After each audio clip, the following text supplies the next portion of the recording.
Imagine being nature's personal target, pursued by an invisible yet powerful enemy that leaves you no escape. Imagine what it would be like to feel hunted not once, not twice, but 7 times by the same primal force. Welcome to a journey through one of the most absurd and astonishing stories ever told, that of Roy Sullivan, the man who, incredibly, was struck by lightning 7 times. Known as the Guardian of Lightning Park, his existence is a living testament to the capriciousness of nature and the extraordinary resilience of man. Roy was not a reckless adventurer or a daredevil who braved storms. He was a simple game warden in the picturesque Shenandoah National Park in Virginia, a man who loved and respected nature, yet nature itself seemed to have targeted him with an inexplicable fury. Prepare to enter a world where odds crumble and reality surpasses all fiction, for the story of Roy Sullivan is an enigma that continues to astound scientists, statisticians, and anyone who dares to listen. Roy Sullivan's life was a continuous ballet with danger, a relentless hunt where nature, in its most electric and powerful expression, seemed to want to give him no respite. There was no safe place for him, neither within the walls of an office nor in the tranquility of a campsite.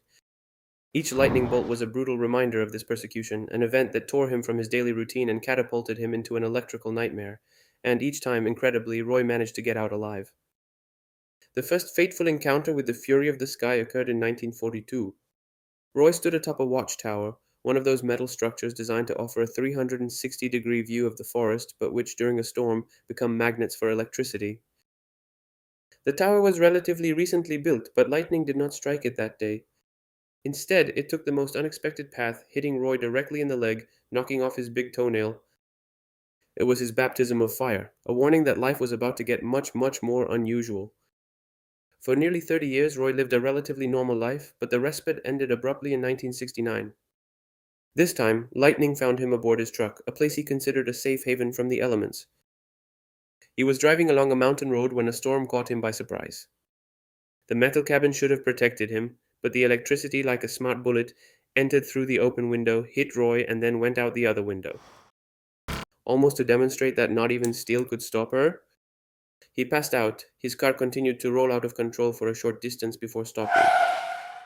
He woke up dizzy, with burnt eyebrows and a burning sensation all over his body. The lightning had returned. The following year, in 1970, Roy was in his yard doing simple household chores when another electrical shock struck him. A sudden blow which made him fall to the ground. This time his left shoulder was hit, leaving a painful burn. It was as if heaven was playing a wicked game, and Roy was the pawn. 1972 saw another attack without warning. Roy was inside a park office, safe, he thought, from any outside threat. But fate had other plans. Lightning struck him again, setting his hair alight. Legend has it that he had to run to the bathroom to put out the flames under running water. After this episode, Roy started carrying a jug of water with him at all times, just in case. Friends and colleagues began to tease him, but with an underlying sense of genuine concern. He had become a lightning magnet, a real attraction. But the story takes an even more surreal turn in 1973. Roy was camping, and in the middle of the night he was disturbed by a bear that tried to steal his food. As he tried to scare the animal away, a storm arose and lightning struck him, not the bear. Electricity shot through him, temporarily paralyzing him on one side of his body. This time his hair burned again, and he himself declared that the bear, frightened by the sound of the lightning or perhaps by the sight of a man on fire, ran away. Imagine the scene: a man fighting a bear in the dark, only to be saved by lightning, is the stuff of legend. 3 years later, in 1976, Roy was simply walking along a park path. There wasn't a tree, there wasn't a tower, just him, immersed in nature. And again, lightning struck him. This time it was his ankle that burned, leaving him with excruciating pain and a new, indelible scar. By this time, his reputation as a lightning man was well established. People began to stay away from him during thunderstorms, almost fearing that his bad luck was contagious. The last seventh and incredible coup occurred in 1977. Roy was fishing, a solitary and peaceful pastime. He was on a boat on a lake, far from tall trees or buildings. But the lightning reached him there too, striking him in the chest and leaving him with significant burns. After this seventh, seemingly fatal encounter, Roy, in an act of desperation and frustration, struck the lightning with a branch, claiming that the lightning was still haunting him. He was fed up, tired of being nature's favorite target. He was a man who had endured the unbearable, but each time, with uncommon stubbornness and strength of mind, he had gotten back up. The injuries suffered by Roy Sullivan were a bizarre and painful catalogue of what electrical discharge can do to a human body. It wasn't just superficial burns, although those were the most obvious and recurring ones. Each lightning bolt left its mark, a tangible reminder of a battle won against death. We talked about the big toenail lost in the first accident, a detail that, in its strangeness, underlines the almost surgical precision of some of the blows. Then came the burnt eyebrows, a classic for Roy, and the hair that caught fire like a dry bush, forcing him to make frantic gestures to put out the flames. The burns varied in severity, from a burned shoulder to a sore ankle to chest burns from the last incident. No less dramatic was the temporary paralysis of one side of his body, a terrifying experience that must have made him experience firsthand the fragility of his condition. But beyond the individual injuries, what is truly breathtaking is Roy's extraordinary resilience. Every time lightning struck him, he survived. Every time nature tried to bend him, he got back up. It wasn't just a matter of luck or mere chance. It was an incredible strength of spirit, a resilience that defied all medical and statistical logic.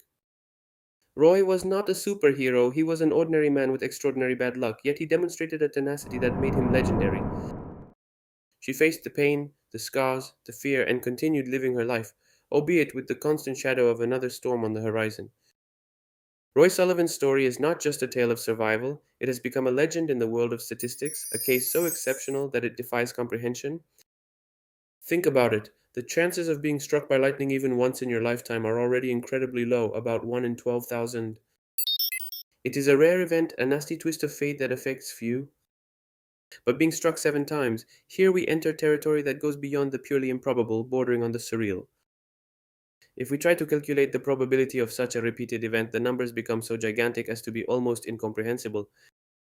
Statisticians have estimated the odds of being struck by lightning 7 times at about 1 in 22,000, 22 quintillion dollars to be precise. It's such an astronomical number that it makes Roy Sullivan's existence a true anomaly, a singular point in a universe of data. It's like winning the national lottery 7 times in a row, but in reverse, and each time risking your life. Roy Sullivan was the embodiment of bad luck so persistent that it became almost mystical. He was a living symbol of the unpredictable and sometimes cruel power of nature, but at the same time, his story has become a symbol of extraordinary survival skills. Not only did he survive, but he told his story, showed his scars, and became a warning and an inspiration. His figure is a reminder that even in the face of the most extreme and seemingly impossible adversities, the human spirit can find a way to endure and continue. The story of Roy Sullivan, the man who found himself the sky's favorite target, is much more than a simple meteorological curiosity. It is a powerful reminder of the unstoppable power of nature, a force that can manifest itself in unpredictable and terrifying ways. It reminds us how small and fragile we are in the face of the elements, yet at the same time it shows us our incredible ability to cope with the impossible. Roy Sullivan, the man who defied lightning, has become an indelible icon in history, an almost mythical figure who continues to amaze and inspire generations. His life is a testament to the inexorable strength of the human spirit, the resilience that allows us to get back up even when we have been knocked down again and again. Her story teaches us that no matter how unfair or bizarre life may be, there is always a spark of hope and a chance to weather the storms. Roy is living proof that even when the odds are stacked against you in ways that defy imagination, your will to live always has the final say. His legend will never die, a distant rumble of thunder that reminds us of the man who danced with lightning and lived to tell the tale.